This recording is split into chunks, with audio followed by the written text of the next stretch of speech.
Welcome to the 5th episode of Beyond the Baseline Inside Fordham Basketball. I'm your host, Dwyer. This will be the busiest intro since starting the pod.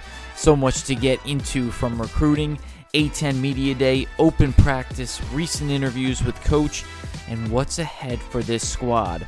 Also, stay tuned for my interview with former Ram Ryan Rhoomes, the starting center from the Pecora and Neubauer era. I appreciate Ryan's vulnerability and honesty in that interview. I think you will all enjoy it and appreciate what he has to say. So let's start the show with the recruiting, shall we? After releasing last week's episode, Hassan Qureshi from Stepinac High School announced on social media that he committed to Fordham. He's 24/7 Sports' 10th best senior in the state of New York. Last year he averaged 11 points, 3 assists, and 5 rebounds a game. With the New York Crusaders this weekend in Las Vegas, basically the preseason travel squad for Stepinac High School, he had 13 points and 3 assists in Game 1, then led the scoring on Sunday, 16 points, 4 rebounds, and 2 assists, and in the final game of the showcase, had 13 points, 6 rebounds, 2 blocks, 2 steals, and 2 assists. He did look very good moving around the court and knowing how to get himself opened and get his teammates involved. Very good local commit for the Rams. The last step in was Joel Soriano back in 2018. Also on Sunday, Desmond Bellet Jr. committed to Fordham. Fanstake.com says Bellet Jr., a 6'3" shooting guard from Katz Academy in Massachusetts, a top 40 shooting guard in the 2026 class, stands out for his all-around game, combining scoring at all 3 levels with strong playmaking and lockdown defense, averaging 12.4 points, 3.7 boards, and 1.6 assists in the BL circuit. Bellet is praised for his ability to create for himself and teammates, his high basketball IQ, and relentless energy on both ends. According to ESPN Recruiting, he's got a scout grade of 81, is ranked 49th best shooting guard, and 6th best player in the state of Massachusetts. So a New York and Boston edition on top of Frank Siakabe from Virginia. That's 3 recruits for the class of 26. I love that the coaching staff is looking to get younger and athletic for next year's roster.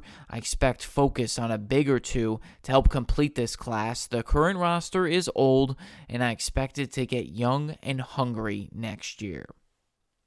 Now to A10 Media Day, where the preseason rankings were released. According to the vote, and kind of expected across the college basketball landscape, Fordham was picked last, 14th, but that doesn't change how hungry the team is to win. Back in the 25-win season just a few years ago, Fordham was picked 11th and finished in the top half of the league. This year, VCU, St. Louis, and Dayton rounded out the top 3 of the league. DeJour Reeves was named to the preseason 3rd team All-A-10, and I honestly expect him to be a lot higher when the season is over. The keys from Coach Magpayo and DeJour Reeves' presser is that they have an offensive efficient team. Coach looking for that in the portal, he said. Everyone on the floor will be a shooter, and they wanted experience for year 1 with 7 senior grad students on the roster. DeJour is working at the point recently with Christian Henry. Day, as his preferred nickname, said that Christian has a natural confidence running the offense and says that he played off the ball for his entire career up until now. Coach, though, believes he has the skills translatable to run the offense and put the ball in his hands. That offense, as he said, will be a European style. There'll be a lot of moving parts, and anyone can play the point guard position. He mentioned Zariq Nutter could be point forward at times and take control at 6'7". It will be interesting to see that implemented during the non-conference slate. Last thing on Media Day, during an interview with the Field of 68 crew on X, Coach Magpayo said Akira Jacobs, the 6'10 transfer from Hawaii, could be the X factor for the team this year. Coach said he can stretch the floor and become a nightmare matchup for teams due to his scoring and shooting ability.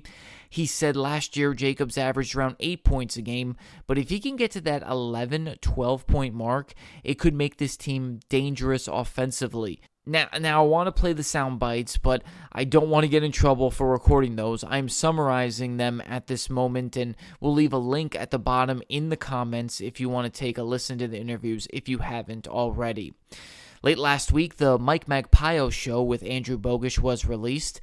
When talking about his team, Coach Magpayo mentioned they are lacking girth in the front court with a true big, but they do have length at the guard and forward spots, and those bigs, Whitborn, Bodija, and Schulte, have the size, but may not be traditional bigs. He said that they will need everyone to contribute on the glass, and he does believe that DeJour Reeves, Nutter, and Louis Lamond will rebound because of their numbers in previous seasons that should help with attacking the glass. Basically, from looking at the offensive and defensive side of this team, they're going to score. I believe they're going to score 70, 80 plus points a game, but they may struggle defensively at times depending on the matchups. Now, it makes sense, but I'm hoping that they can speed teams up with their length and athleticism, so some of those flaws that might get thrown under the rug or become visible, they become visible, and I'm hoping that it lasts all season. But it might only last in the non-conference. But it's something to note with this roster. Coach Magpayo also mentioned he likes building this team like an NBA team with a big three and then add role players to fill in. He said Reeves and Henry are the big two, with Nutter and Lamond showing that they could be number 3 on the roster. I like that outlook for team building, and we will see how that plays out this year. Good to know that these 3 guys are the forces on the court, and role players just need to do what they're best at. Shoot, defend, ball handle, any way that they can impact the game and be the most productive that they can be in the plus-minus column to get a W. I like that this team is old, but doesn't guarantee anything, folks. If you remember last year, Fordham was the oldest in the country, and we know how that turned out. But I like this current bunch of players, and we'll wait for game 1 on campus about a month from now to get them in true game form and see what they can do. Coach also talked about the schedule and how people, like myself, aren't fully thrilled with the non-conference. He said he wanted to play a lot of home games and did have a bye game from a school in the Northwest. I'm thinking Gonzaga, a fellow Jesuit school, anyone? Just a guess, but he said it wasn't worth it for his team to make a trip across the country for just one game, so we'll see how they do in the non-conference in that mid-season tournament in Canada. He said Iona and Holy Cross are tough and will be the initial challenges on this schedule. The last thing he talked about was the transformation of the Magpayo way. He said that it took the current squad a little time to learn his style of play and practice, despite having several UC Riverside guys on the roster to show them how it's done. He said he had to remember that the guys are not used to this style and had to take several reps for everyone because there's transfers and some familiar guys on campus to get used to it. I had a feeling that would happen, but honestly, that's kind of how college basketball is built nowadays, with so many new players on the roster all across the nation. A lot of alums attended the open practice on October 2nd and had a lot of good things to say about the team and the roster and the event itself. I appreciate hearing their feedback, and it made for a good fan experience. Now, while that was a good one, the schools decided to do more. During homecoming next weekend, there will be a morning conversation with AD Charles Guthrie and Coach Magpayo called New Era Fordham Basketball and Beyond. It's October 18th, 10:30 at the McShane Campus Center. You do have to reserve your spot and sign up. I repeat, you do have to reserve your spot and sign up like you did with the open practice. I'll leave a link in the comments below as well. I honestly love this. The more interaction, the more engagement with the fans and the program is so valuable, and you can tell people your vision and bring them on board before the first game of the season. I'm in love with this, and if someone goes, please report me some details. I would love to share with everyone on this platform how it went. That was a long quick hitter segment this week. My interview with former Ram Ryan Rhoomes coming up next.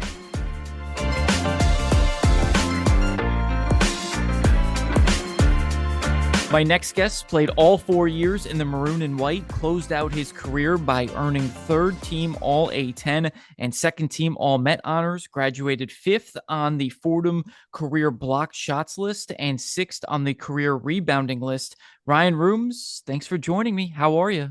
I'm good. I'm good. How are you? Doing great, man. I Season for Fordham's just around the corner, so excited for college basketball. What have you been up to? Man, I'm just trying to figure out life. Trying to figure out life, just like everyone else is doing, right? I played overseas for quite some time. Ended up winning a championship. I want to say my third year. Had a great time over there. Met a lot of great people. Currently now I'm back home. I work in the Empire State Building. I run their amenity center, where we have basketball court, golf simulators, beautiful lounge area. So I run that, oversee the events, and I'm just still trying to figure it out. Trying to figure out life after basketball.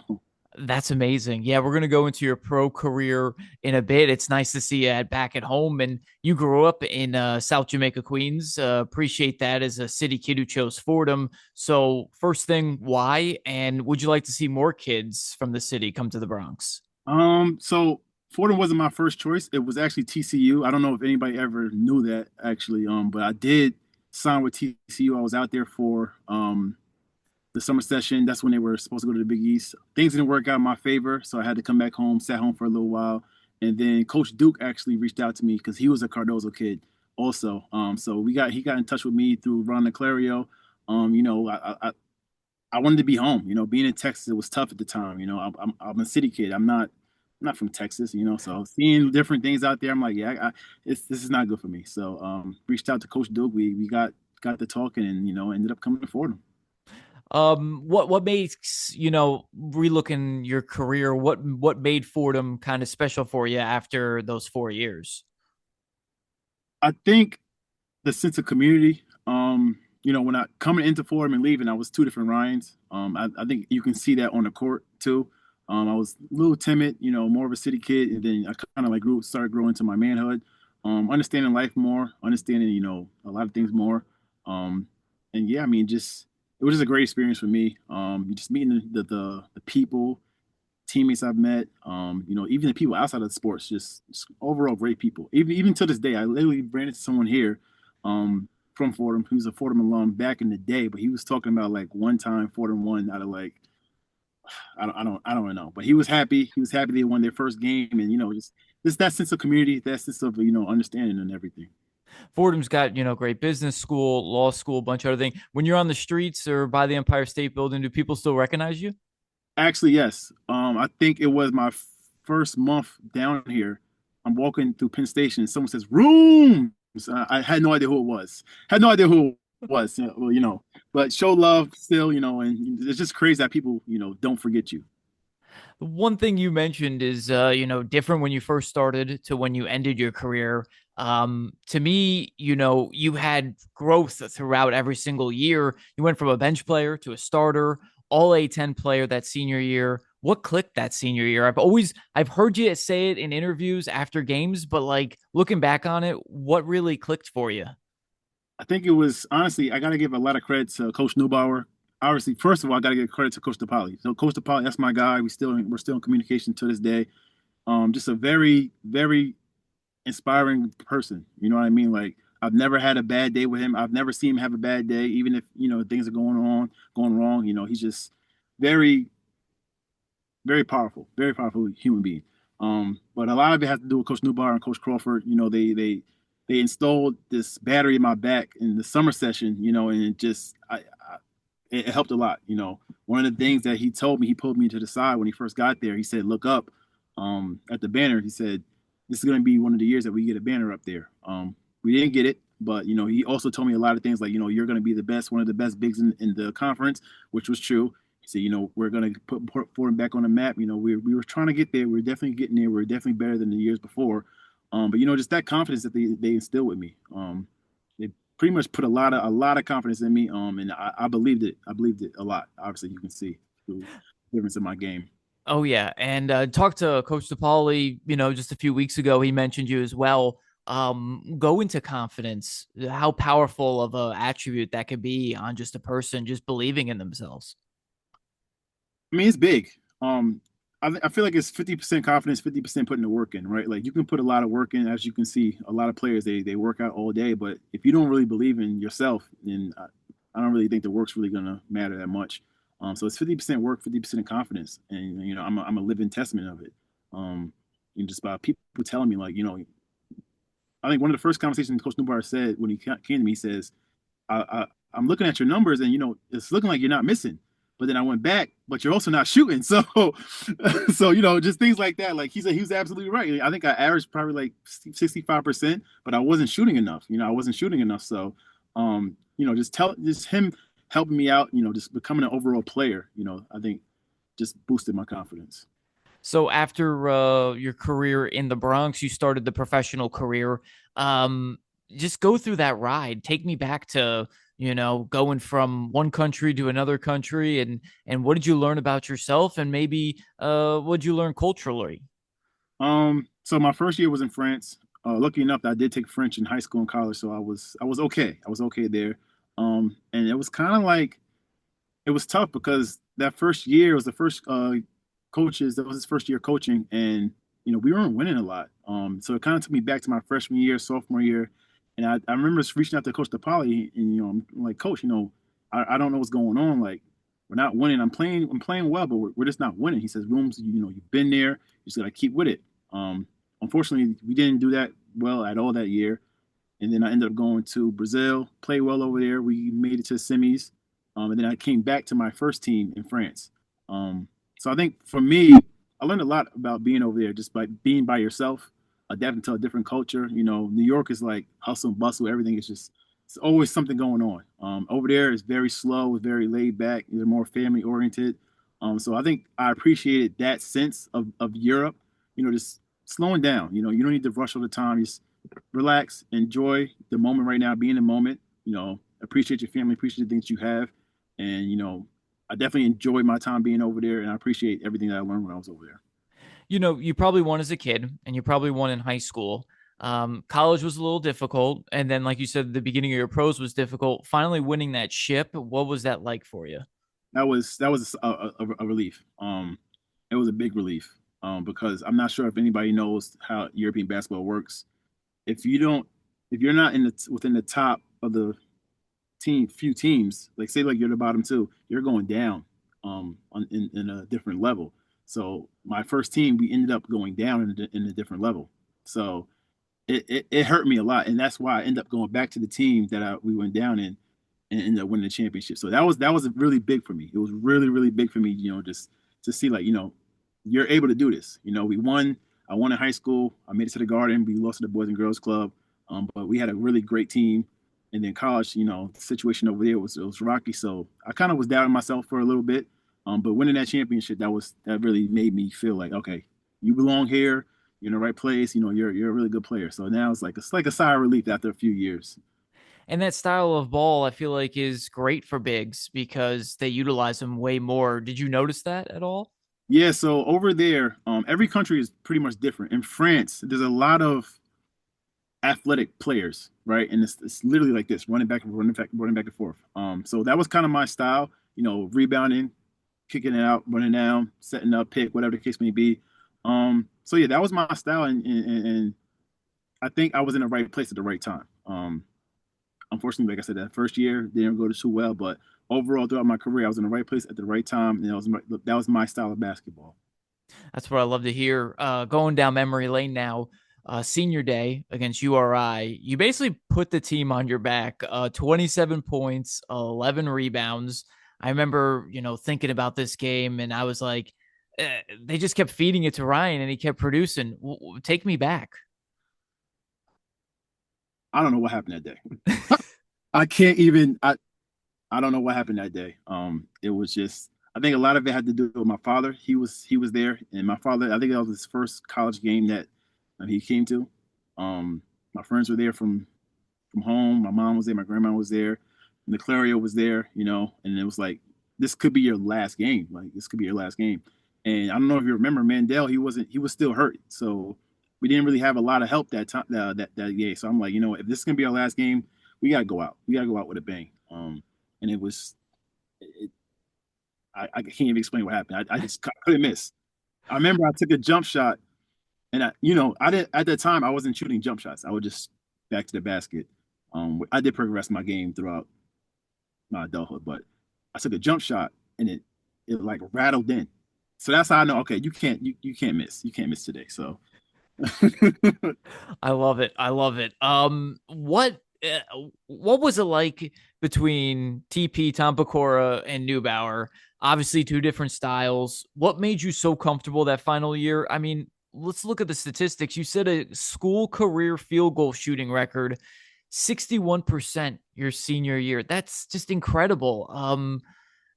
Just going to the two different styles and what maybe made you most comfortable. I think a lot of it had to do with the people around us.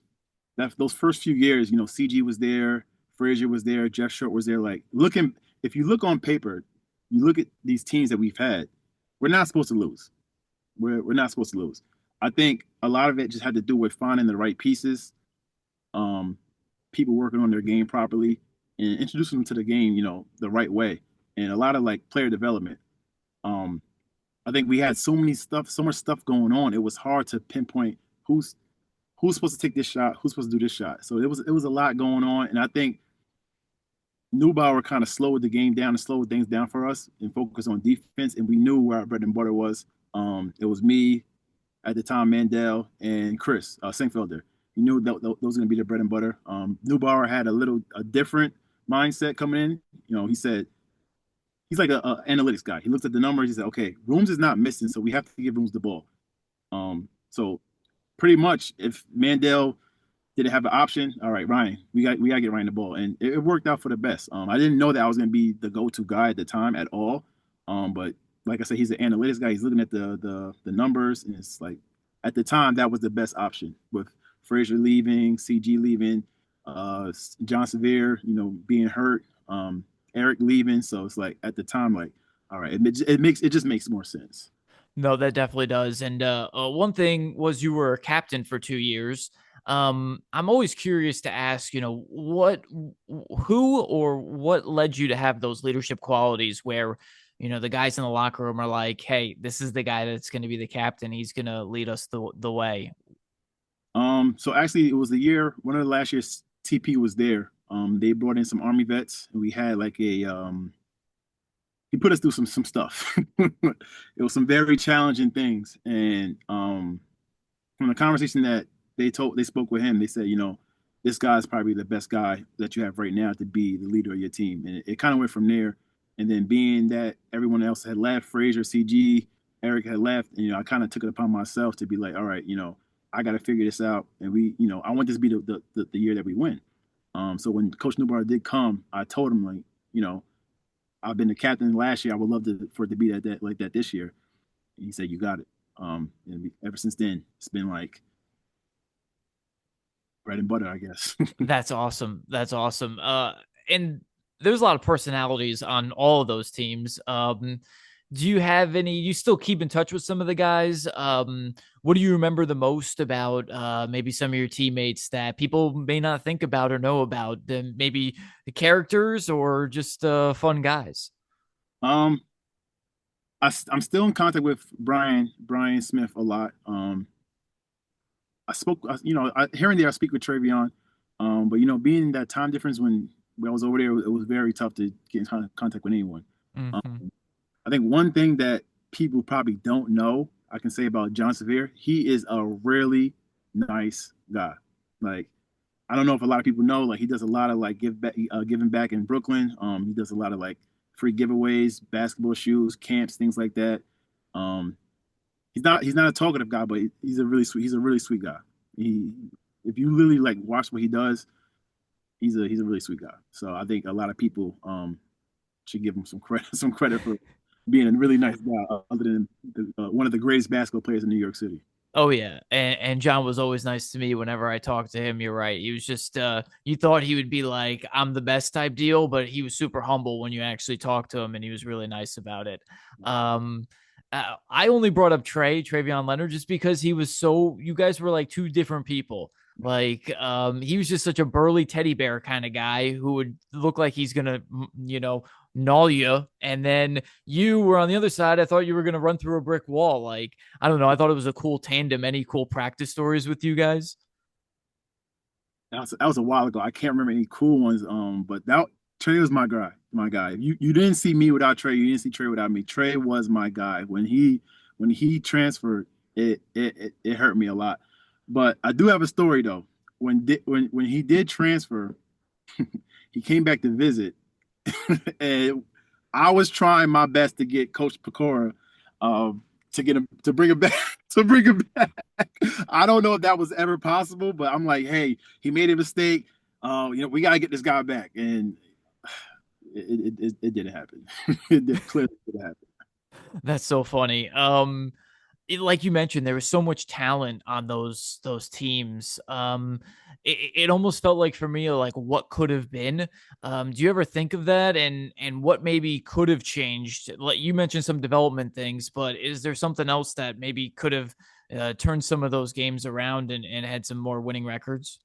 Yeah, me and Brian speak about that a lot. I think, like I said, the main thing is the player development. Looking back, like I said, we're not supposed to lose more than 10 games.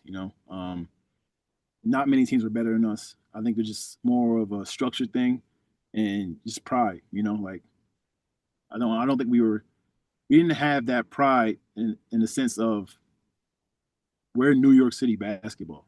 It was more so of okay, I got to get mine. Not a selfish mindset, but it's like we're not winning, so let me go out there and just try to get mine. But like I said, a lot of it had to do with player development, just putting people in the right positions, understanding like what your role is, and don't step outside of that role. You know what I mean? For the betterment of the team. Um, College basketball landscape has definitely changed. You mentioned TCU was honestly your first choice. You stayed all 4 years at Fordham.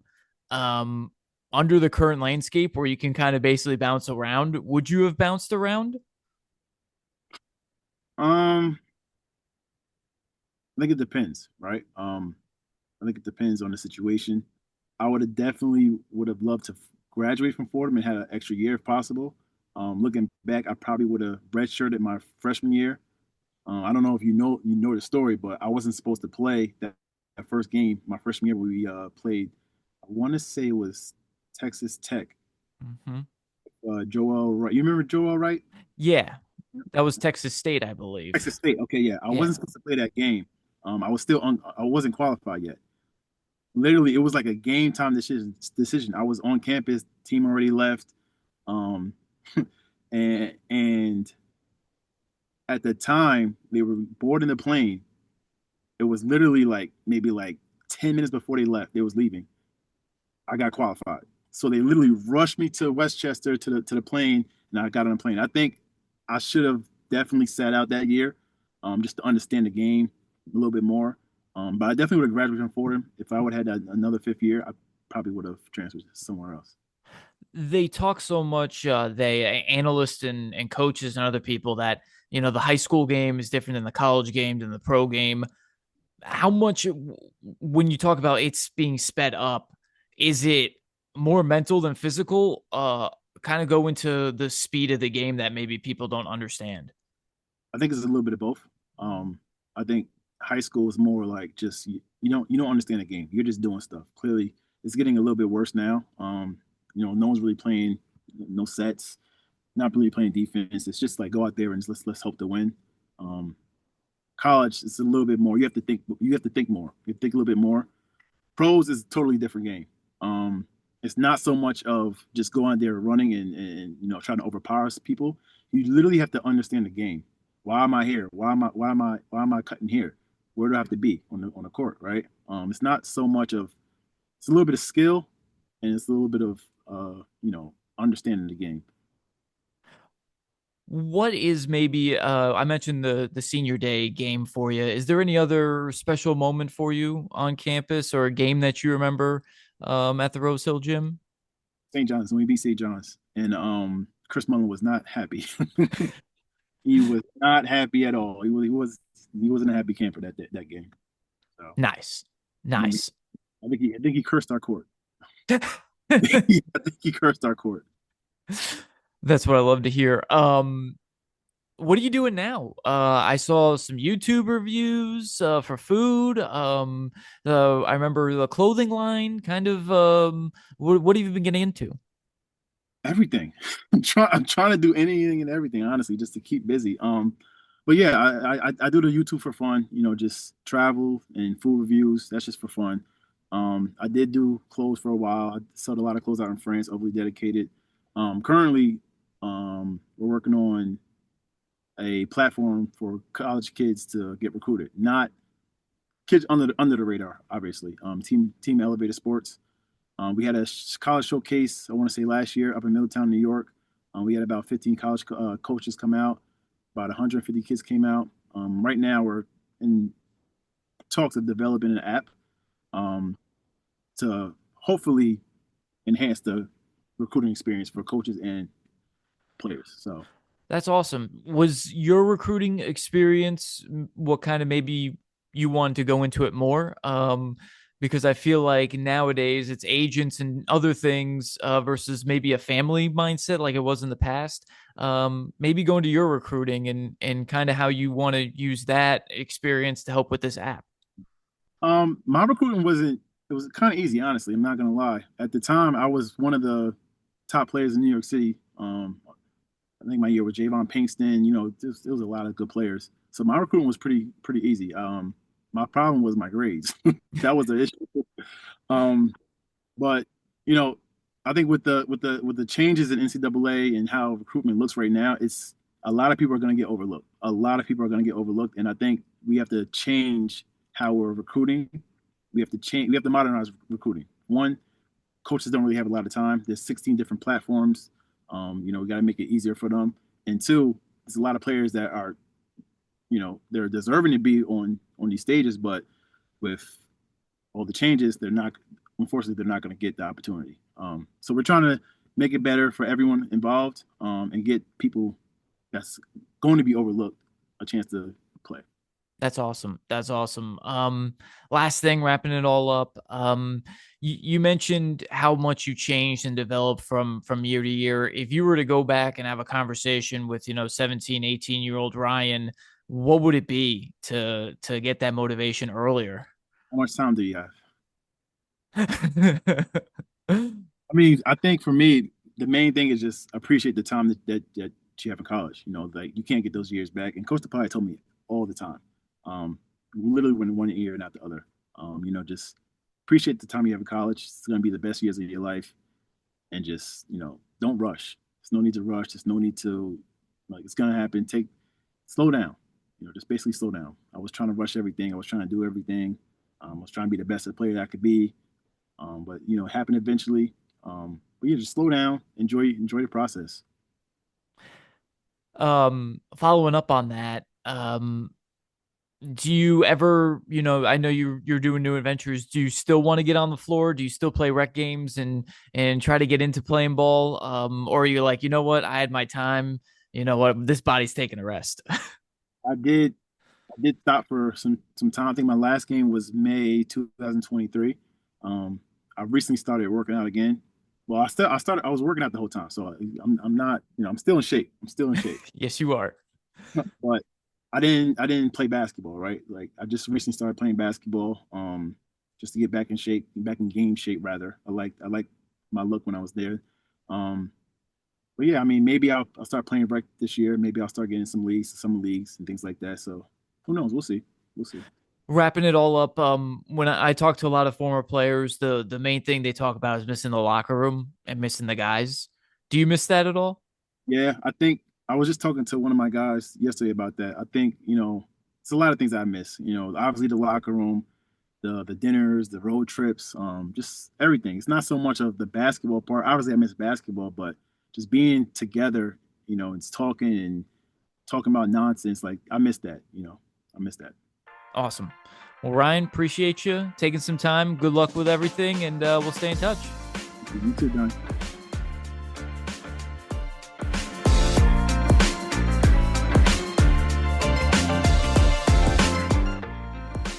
I want to thank Ryan for his time, and I'm wishing him all the success with that app that he's trying to create and get back into college basketball. He's a real, genuine guy, and you want those guys to succeed. Remember to rate and review the podcast. Tell me how I'm doing and maybe who you want to see participate in an interview for this show. I appreciate you listening and subscribing. And always, have a great week and go Rams.